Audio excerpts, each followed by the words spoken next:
Hi friends, എല്ലാ പേർക്കും ഷീബാസ് കിച്ചണിലേക്ക് സ്വാഗതം. ഇന്ന് വന്നിട്ടുള്ളത് ഈ ഓണത്തിലേക്ക് തയ്യാറാക്കിയെടുക്കാൻ പറ്റിയ നല്ല ടേസ്റ്റി ആയിട്ടുള്ള ഒരു പായസത്തിൻ്റെ റെസിപ്പിയുമായിട്ടാണ്. ചെറുപയർ പരിപ്പ് സേമിയ പായസമാണ് ഇന്ന് തയ്യാറാക്കിയെടുക്കുന്നത്. വളരെ ഈസി ആയിട്ട് തന്നെ നമുക്കത് തയ്യാറാക്കിയെടുക്കാൻ പറ്റും. എല്ലാവരും ഒന്ന് ട്രൈ ചെയ്ത് നോക്കണം. വീഡിയോ ഇഷ്ടമാകുന്നെങ്കിൽ ഒന്ന് ലൈക്ക് ചെയ്ത് സപ്പോർട്ട് ചെയ്യാൻ മറക്കരുത്. എന്നാൽ നമുക്ക് ഈ ടേസ്റ്റി ആയിട്ടുള്ള പായസം എങ്ങനെയാണ് തയ്യാറാക്കിയെടുക്കുന്നതെന്ന് നോക്കാം. അതിനായി ആദ്യം വേണ്ടത് ചെറുപയർ പരിപ്പാണ്. അത് നമുക്കൊന്ന് വറുത്തെടുക്കണം ആദ്യം. അതിനായി ഒരു പാനിലേക്ക് നമുക്ക് ഈ ചെറുപയർ പരിപ്പ് ഇട്ട് കൊടുക്കാം. അതിനുശേഷം നമുക്കൊരു മീഡിയം ഫ്ലെയിമിൽ വെച്ചിട്ട് ഈ ചെറുപയർ പരിപ്പ് 2-3 മിനിറ്റ് നമുക്കിതൊന്ന് വറുത്തിട്ടെടുക്കാം. കളറൊന്ന് ചേഞ്ചായി വരുന്നത് വരെ ഒന്ന് വറുത്തിട്ടെടുക്കണം. ഇതിപ്പോൾ ചെറുപയർ പരിപ്പ് നന്നായിട്ട് തന്നെ ഒന്ന് വറുത്തെടുത്തിട്ടുണ്ട്. കളറെല്ലാം ഒന്ന് ചേഞ്ചായി വന്നിട്ടുണ്ട്. ഇത്രയും മതിയാകും. ഇനി നമുക്കിതൊന്ന് കഴുകി വേണം എടുക്കാനായിട്ട്. കഴുകിയതിന് ശേഷം ഞാനിവിടെ ഒരു കുക്കറിലേക്ക് മാറ്റി കൊടുത്തിട്ടുണ്ട്. ഇതൊന്ന് വേവിച്ചെടുക്കാൻ വേണ്ടിയിട്ടാണ്. ഇനി നമുക്കിതിലേക്ക് വേകാൻ ആവശ്യമായിട്ടുള്ള വെള്ളം ഒഴിച്ചു കൊടുക്കാം. ഞാനിപ്പോൾ 1 കപ്പ് ചെറുപയർ പരിപ്പെടുത്തപ്പോൾ 3 കപ്പ് വെള്ളമാണ് ഇതിലേക്ക് ഒഴിച്ചു കൊടുക്കുന്നത്. ഇനി അതിലേക്ക് നമുക്ക് 1 ടീസ്പൂൺ നെയ്യും കൂടെ ചേർത്ത് കൊടുക്കാം. എന്നിട്ട് നന്നായിട്ട് തന്നെ ഇതൊന്ന് മിക്സ് ചെയ്തതിന് ശേഷം കുക്കർ അടച്ച് വെച്ചിട്ട് ഒരു മീഡിയം ഫ്ലെയിമിൽ വെച്ചിട്ട് 4 വിസിൽ വരുന്നതുവരെ നമുക്ക് ഈ പരിപ്പൊന്ന് വേവിച്ചിട്ടെടുക്കണം. അത് വേകുന്ന സമയം കൊണ്ട് നമുക്ക് വേറൊരു പാനിലേക്ക് 1 ടീസ്പൂൺ നെയ്യ് ഒഴിച്ചു കൊടുക്കാം. അത് നന്നായിട്ടൊന്ന് ചൂടായി വന്നതിന് ശേഷം അതിലേക്ക് ഒരു 1/2 കപ്പ് സേമിയയാണ് എടുത്തിട്ടുള്ളത്. അത് നമുക്കതിലേക്ക് ഇട്ട് നന്നായിട്ട് ഇനി ഒന്ന് റോസ്റ്റ് ചെയ്തിട്ട് എടുക്കണം. സേമിയ നന്നായിട്ട് ഇനി ഒന്ന് റോസ്റ്റായി വന്നിട്ടുണ്ട്. ഇനി നമുക്കിതൊന്ന് വേവിച്ചെടുക്കണം. അതിനായി അതിലേക്ക് ഒരു 1/4 കപ്പ് വെള്ളവും കൂടെ ഒഴിച്ചു കൊടുക്കാം. എന്നിട്ട് നമുക്ക് നന്നായിട്ട് ഇനി ഇതൊന്ന് മിക്സ് ചെയ്ത് കൊടുത്ത് സേമിയ നന്നായിട്ട് ഇനി ഒന്ന് വേവിച്ചിട്ട് എടുക്കണം.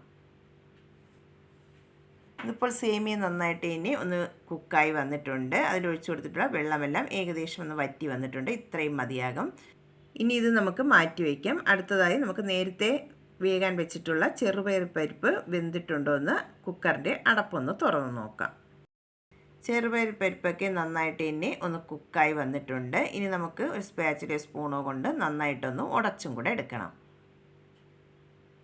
ഇതിപ്പോൾ നന്നായിട്ട് ഇനി ഒന്ന് ഉടച്ചെടുത്തിട്ടുണ്ട്. ഇനി ഇത് നമുക്ക് മാറ്റി വയ്ക്കാം. ഇനി നമുക്ക് പായസം തയ്യാറാക്കുന്നത് ഞാനിപ്പോൾ ഇതുപോലുള്ള ഒരു ഉരുളിയിലാണ് തയ്യാറാക്കിയെടുക്കുന്നത്. അതിലേക്ക് നമുക്ക് മധുരത്തിന് ആവശ്യമായിട്ടുള്ള ശർക്കര ആദ്യം ചേർത്ത് കൊടുക്കാം. ഞാനിപ്പോൾ 1/2 കപ്പ് പൊടിച്ച ശർക്കരയാണ് ചേർത്ത് കൊടുക്കുന്നത്. അതിൻ്റെ കൂടെ തന്നെ ഒരു 1/4 കപ്പ് വെള്ളവും കൂടെ ഒഴിച്ചു കൊടുത്തിട്ടുണ്ട്. വെള്ളം ഒഴിച്ചു കൊടുത്തത് വീഡിയോ ഒന്ന് കട്ടായി പോയതാണ്. വെള്ളവും കൂടെ ഒഴിച്ചതിന് ശേഷം നമുക്ക് ശർക്കര നന്നായിട്ട് ഇനി ഒന്ന് മെൽറ്റാക്കിയിട്ട് എടുക്കണം. ശർക്കര ഇപ്പോൾ നന്നായിട്ട് ഇനി ഒന്ന് മെൽറ്റായി വന്നിട്ടുണ്ട്. കല്ലുള്ള ശർക്കരയാണെങ്കിൽ അരിച്ചിട്ട് വേണം എടുക്കാനായിട്ട്. ഞാനിപ്പോൾ കല്ലില്ലാത്ത ശർക്കര ആയതുകൊണ്ടാണ് അരിച്ചെടുക്കാത്തത്. ഇനി അതിലേക്ക് നമ്മൾ ചേർത്ത് കൊടുക്കുന്നത് വേവിച്ച് വെച്ചിട്ടുള്ള സേമിയയാണ്. അതും കൂടെ ചേർത്തതിന് ശേഷം നന്നായിട്ട് ഇനി ഒന്ന് മിക്സ് ചെയ്തിട്ട് എടുക്കണം. ആ സേമിയ ശർക്കര പാനിയെല്ലാം നന്നായിട്ട് ഇനി ഒന്ന് പിടിച്ച് വരുന്നതുവരെ ഒന്ന് മിക്സ് ചെയ്തിട്ട് എടുക്കാം. ഇതിപ്പോൾ നന്നായിട്ട് ഇനി സേമിയയിലെല്ലാം ശർക്കര പാനിയെല്ലാം ഒന്ന് പിടിച്ച് നന്നായിട്ടൊന്ന് തിളച്ച് വന്നിട്ടുണ്ട്. ഇനി നമുക്കിതിലേക്ക് ചേർത്ത് കൊടുക്കേണ്ടത് വേവിച്ച് വെച്ചിട്ടുള്ള ചെറുപയർ പരിപ്പാണ്. അതും കൂടെ ഇതിലേക്ക് ചേർത്ത് കൊടുക്കാം.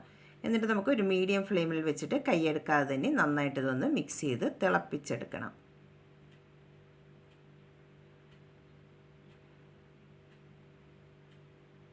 ഇതിപ്പോൾ നന്നായിട്ട് തന്നെ ഒന്ന് തിളച്ച് ഒന്ന് കുറുകി വന്നിട്ടുണ്ട്. ഇനി നമുക്കിതിലേക്ക് ചേർത്ത് കൊടുക്കേണ്ടത് തേങ്ങാപ്പാലാണ്. ഞാനിപ്പോൾ തേങ്ങയുടെ 2ാം പാലാണ് ആദ്യം ചേർത്ത് കൊടുക്കുന്നത്. 2 കപ്പ് തേങ്ങാപ്പാലാണ് ഇതിലേക്ക് ചേർത്ത് കൊടുക്കുന്നത്.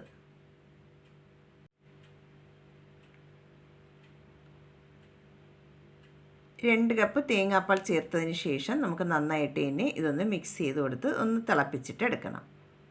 ഒരു മീഡിയം സൈസുള്ള തേങ്ങ എടുത്തതിന് ശേഷം അതിൽ നിന്നും തേങ്ങാപ്പാൽ എടുത്തിട്ടുള്ളതാണ്.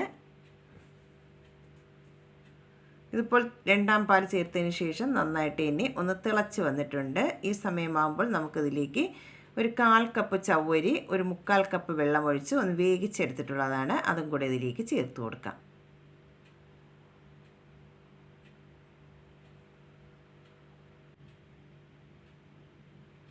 ചവ്വരിയും കൂടെ ചേർത്തതിന് ശേഷം നന്നായിട്ട് ഇനി ഇത് ഒന്നും കൂടെ ഒന്ന് മിക്സ് ചെയ്തിട്ട് എടുക്കണം. ഇപ്പോൾ ചവ്വരിയും കൂടെ ചേർത്ത് നന്നായിട്ട് ഇനി ഒന്ന് മിക്സ് ചെയ്ത് ഒന്നും കൂടെ ഒന്ന് തിളപ്പിച്ചെടുത്തിട്ടുണ്ട്. ഈ സമയത്ത് മധുരം നോക്കിയപ്പോൾ കുറച്ച് മധുരം കുറവായിട്ട് തോന്നിയതുകൊണ്ട് ഞാനിപ്പോൾ ഇതിലേക്ക് ഒരു 1/2 കപ്പ് പൊടിച്ച ശർക്കരയും കൂടെ ചേർത്ത് കൊടുക്കുകയാണ്. മധുരം നിങ്ങളുടെ ആവശ്യാനുസരണം ചേർത്ത് കൊടുക്കാവുന്നതാണ്. കല്ലൊന്നുമില്ലാത്ത ശർക്കര ആയതുകൊണ്ടാണ് ഡയറക്റ്റായിട്ട് അതിലേക്ക് ചേർത്ത് കൊടുത്തിട്ടുള്ളത്.